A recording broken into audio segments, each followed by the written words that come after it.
Hello everyone, it's another online tutorial with Jenny Concept. Thank you so much for coming back and for watching. To all our old subscribers, thank you for the likes, the shares and the comments. If you are new to our channel, please kindly do well to subscribe to our YouTube channel by clicking on the subscribe button and also on the bell icon. In today's tutorial, we are going to be learning how to make a round band lined to band cap which has this pleated criss-cross design attached to it. The materials needed include shiny poly fabric. 1 yard will be enough for this tutorial. You also be needing your scissors, your measuring tape, matching color of thread, needle, as well as your applique and gum for embellishment.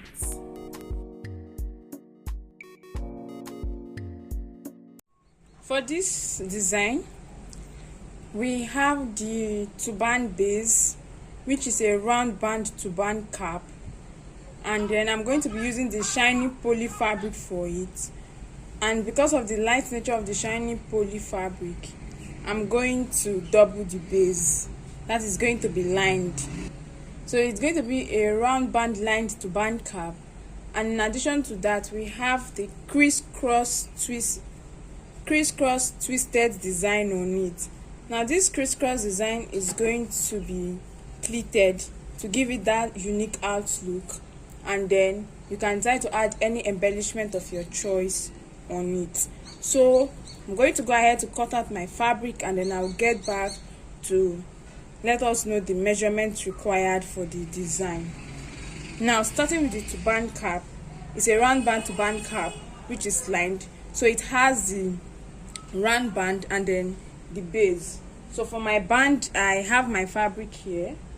The width is 4.5 inches. The width from here to here is 4.5 inches, while the length is 23 inches. So I have 4.5 inches by 23 inches, so that by the time I'm done working with the turban cap, after lining and then turning it inside out, I'll be having about 22 inches for the length. Okay, I want it to be tight, to be fitted. Now if you're working with a larger head circumference, you may have to increase your length. So the length of the head circumference for this is 23 inches, while the width is 4.5 inches, and this is the band. Coming over to the turban base, since it's going to be lined, we're going to be needing 2 different pieces of fabric. Okay, and then for my fabric, for the measurement, the width, I'm going to be using 14 inches from this end down to this end. I'll be using 14 inches for the width, while the length, which is the head circumference from this end down to this other end, is going to be 23 inches. And then always endeavor to have the length, which is the head circumference, cut across the most stretchy part of the fabric. That is the part of the fabric that stretches small should have your length or your head circumference. So for my base, the measurement is 23 inches by 14 inches, cut out twice, 2 different pieces of fabric. Now in addition to that, we'll also be needing the fabric for the twisted design. That is the criss-cross twisted design. I'll be needing 2 different pieces of fabric, and I have them here. The measurement for this is 26 inches for the head circumference and 16 inches for the width. The head circumference and the length is 26 inches, while the width is 14 inches, cut out twice. The essence of the 26 inches for the head circumference is to enable it to have a little backdrop effect at the back. So that is it for that. So starting with our turban cap, what I'm going to be doing is that I'm going to get the turban base, and then I'll place the first fabric for the turban base on my working surface this way, and I have the fine side facing me while the wrong side is facing the working surface. And then I'll get the fabric for my band, and I'm going to be folding it into 2 equal halves with the wrong side inside, and then I have the fine side outside.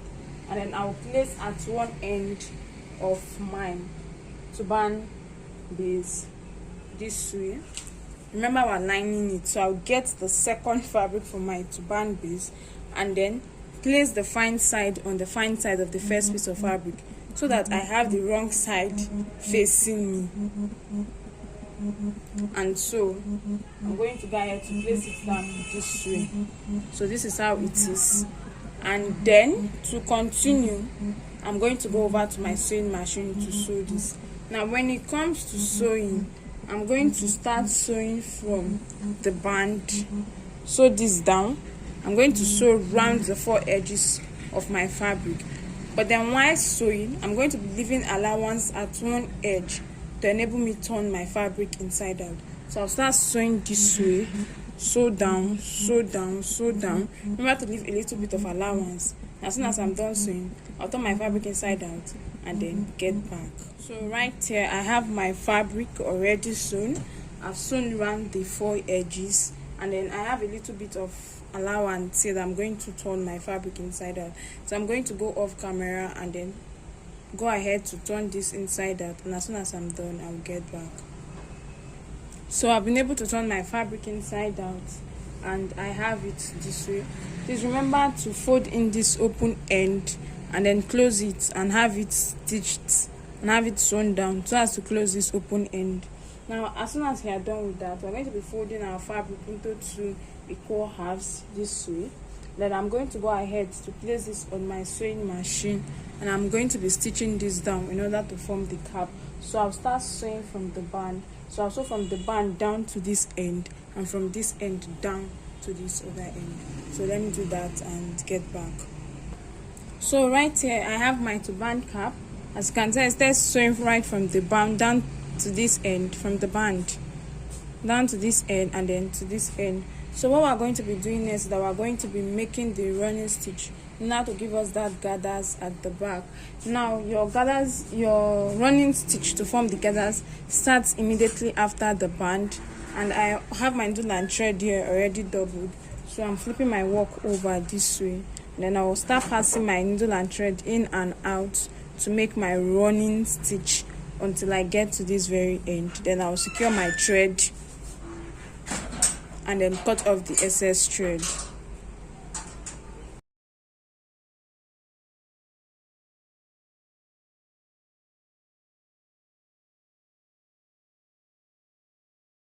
After making my gathers at the back, I have it this way. So I'll turn my turban cap inside out and I have the front view as this. So this is my round band turban cap, and then we'll go ahead to work on the crisscross, pleated and twisted design that will be attached on it. And then starting with the crisscross design, I'm going to get the first piece of fabric so as to enable me mark out my lines on the fabric and then go ahead to sew in order to create that pleat that is on the fabric. So this is my fabric here. I'll be needing my chalk and I'll also be needing my ruler and my measuring tape.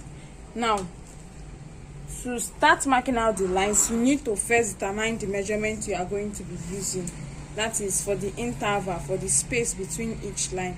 So I'm going to be working with 1 inch. I'll be using 1 inch as a difference because the pleats on the fabric, they are tiny, they are not very wide. So for that, I'm going to be using 1 inch. So what I'm going to be doing is I'll get my measuring tape, place it on my fabric, and then start marking out 1 inch till I get to the end of the fabric in this order. Then as soon as I'm done with this line, I'll get my ruler and place on my fabric and then mark it to connect all the lines together. So once I'm done with that line, I will come down again and repeat the same thing for the next line until I get to the end of the fabric. Now that is how to go about it, but then there's an easier way. For instance, this particular ruler that I have here, the width for this ruler is about 1 inch. So then I don't need to make use of my measuring tape again. All I have to do is get my ruler or my fabric and then start marking it from one end to another. Since the ruler itself, the measurement for the width is 1 inch, so this will not save me the stress of having to make my markings one after the other using my measuring tape. So this is it, and then I'm going to get my measuring tape now. So this is about 1 inch. So that is an easier method to marking out your lines. So I'm going to go ahead to use my ruler to mark out my lines on my fabric. Remember, whatever you are doing for this piece of fabric, you also have to repeat on the second piece of fabric, which is going to be used for the crisscross design. And then as soon as I'm done with that, I'll get back for us to continue.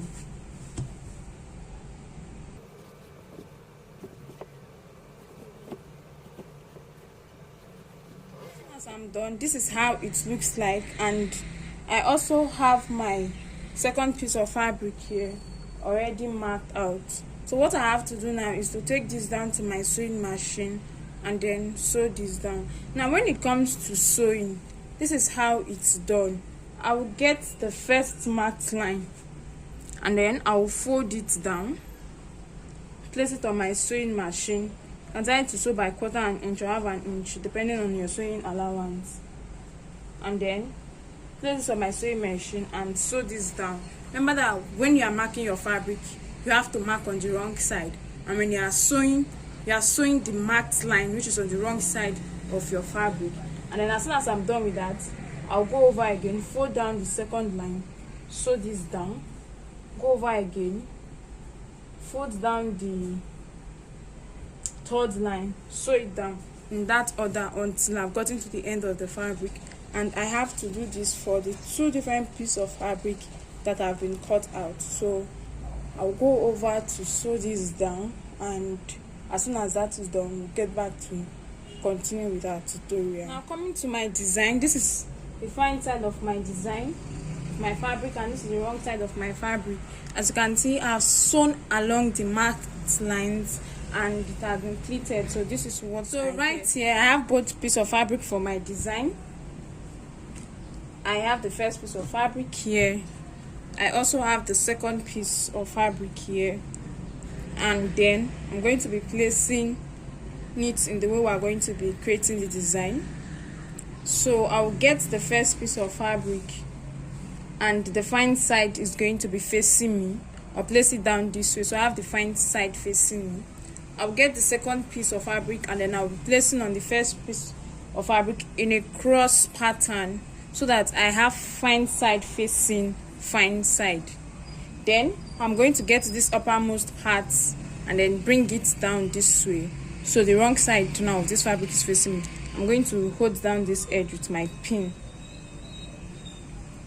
and then I'm going to gather this other end again, and then ensure that this edge it aligns. Then I'll get my pin to help me hold it down. So this is how it is. This is the crisscross design itself, but we have a few finishing touches to work on. So this is the wrong side facing me, and I'll start by stitching down this edge and then stitching down this edge, okay, so that I can close it up.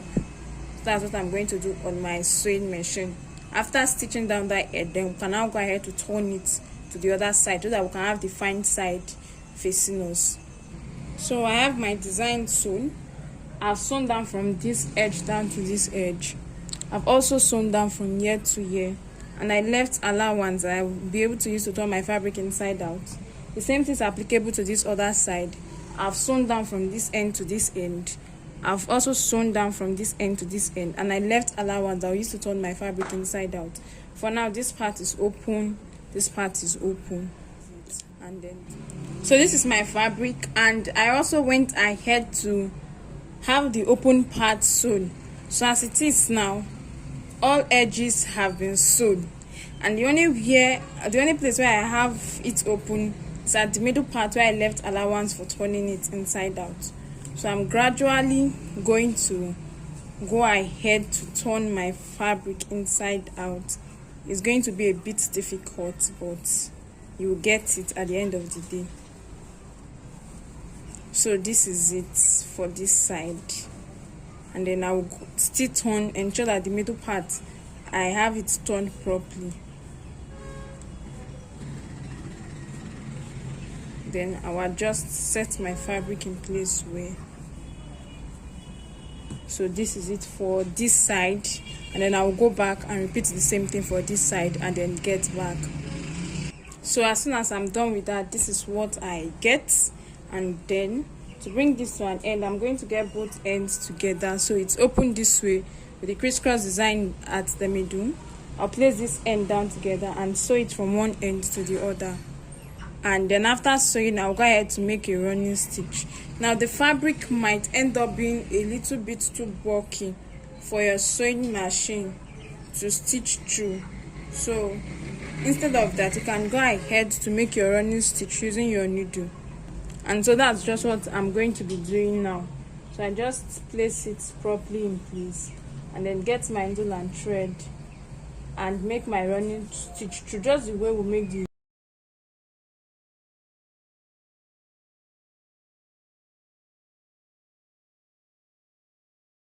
So this is it. After making my running stitch, I have it this way, and then I can now turn this inside out to the other side, and then this is the back view while this is the front view. So this is how it looks like when placed on my dummy head, and then this is this other side. Now if you want to embellish, I have this applique. You can use any applique accessory of your choice. I also have my gum. All I have to do is to flip the applique over to the wrong side, apply my gum on it, and then get my design and glue it down on it this way. So that is how to go about the embellishment aspect. So right here I have my design, which is detachable. I also have my turban cap, so I can either wear the turban cap alone or wear the twisted design alone, or go ahead to wear both of them together. And this is it for this design. Thank you so much for watching. Please kindly follow us on our social media platforms. We're on Instagram and on Facebook as Jenny Concept. If you have any questions or other designs which you would like us to have tutorials on, please kindly let us know in the comment section. Bye.